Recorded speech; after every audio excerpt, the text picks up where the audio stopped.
surprise constitutional amendments that didn't make it onto the ballot was really a setback for House Speaker Bill O'Brien. The legislature did approve an amendment proposing to ban an income tax, but they weren't able to approve an amendment to require a 3/5 majority to raise any tax or fee. The House Speaker felt that this amendment that about 9 states have in their constitution or state law would have allowed, if adopted in the future, to be a real restraint on spending. And because it would take 60% to raise a tax or a fee, the same 60% it takes at a city or town to approve a school bond or a municipal bond by the voters.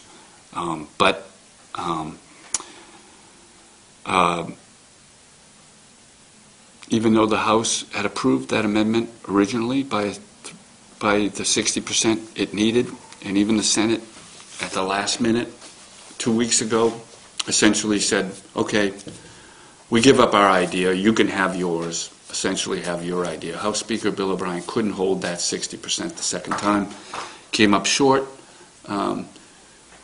so that amendment won't be on the ballot, and certainly many conservative Republicans are not unhappy by that development. I mean, many of them would prefer to run for election with just the income tax on the ballot. Certainly a 3/5 vote whether to raise taxes or not raise taxes. That doesn't have the same public support that opposition to an income tax in New Hampshire now does. But with a 3-to-1 supermajority in the legislature being Republican, this could have been the best chance this kind of 3/5 majority amendment ever had. We'll see in the future, because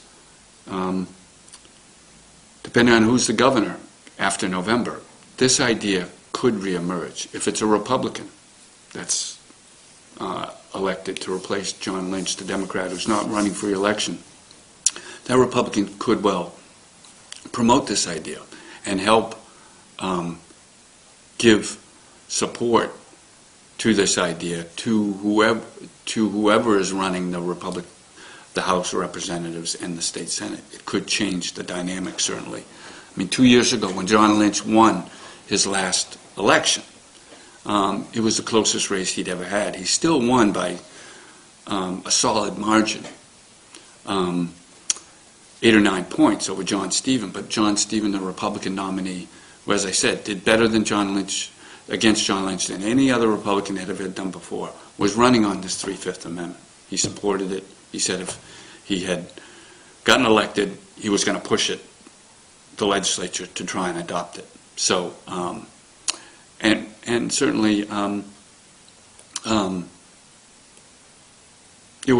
that's one of the reasons why Speaker O'Brien took up that issue as well. He felt that not only was it a conservative issue, but it could have been politically a winning issue over time. But it's not going to be there. It's not going to be on the ballot, but it's probably not gone for good as an idea.